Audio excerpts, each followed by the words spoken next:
When the doctor told, I just started crying and I asked the question, why? Just why? Why? He did like boxing. Yeah. Any favorite boxers that he had? Mike Tyson. Mike Tyson and Muhammad Ali. Yeah. With TJ, he was quiet. He was like more like an introvert. He kept to himself. But when he got around people, he brought some of that out. He started. He would make you laugh. He would make you laugh. He went to prison, and while he was in prison, he received his high school diploma. And when he came home in 2009, he went to the North American Trade School, where he also received a certificate in building. He wanted to make a change in his life because he had children and he wanted to do right by them.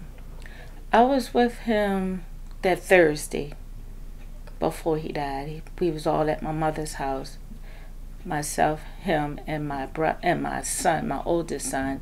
We were at my mother's. When I got there, he was laying on the floor in the living room, and I went in and started talking to my mother and my son. And he got up and came in, and we was all sitting there talking, and I was telling him and my son how proud I was of both of them, and then he started talking about his children, and every time he talked about his children, mention their names, his two oldest ones, you could just see the glare in his eyes. You could see the joy of them in his eyes, because that's what he lived for, them children. Well, I was in church and I got the news that he was shot, and we left the church and we got to the shock trauma, and we waited around, and they came down and told us that he didn't make it.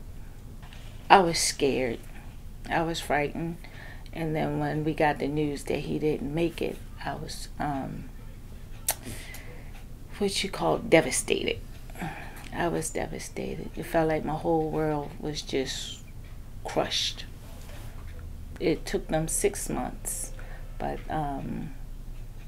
the young man was arrested and he was tried back in August of last year, 2014, and it came back as a mistrial.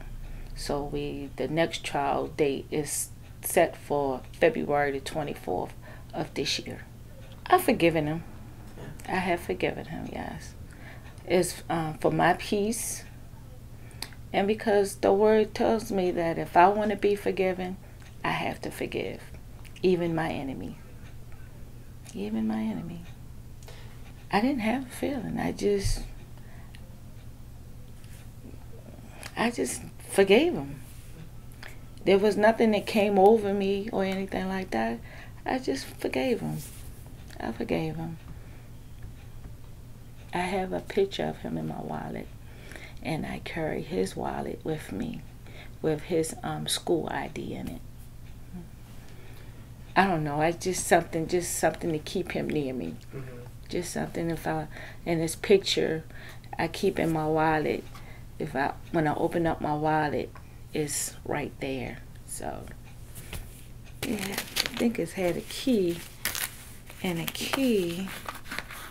I don't know what this key belonged. I think it belonged to a car. It looked like a car key. Might have been the key to his car.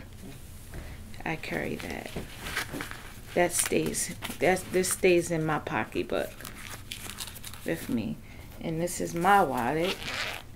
And when I open my wallet up to go get my money, his picture is right there.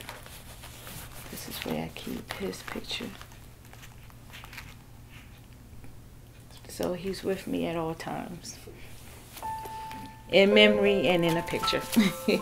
He's with me at all times. It's not a day that go past that I don't think that he doesn't come across my mind.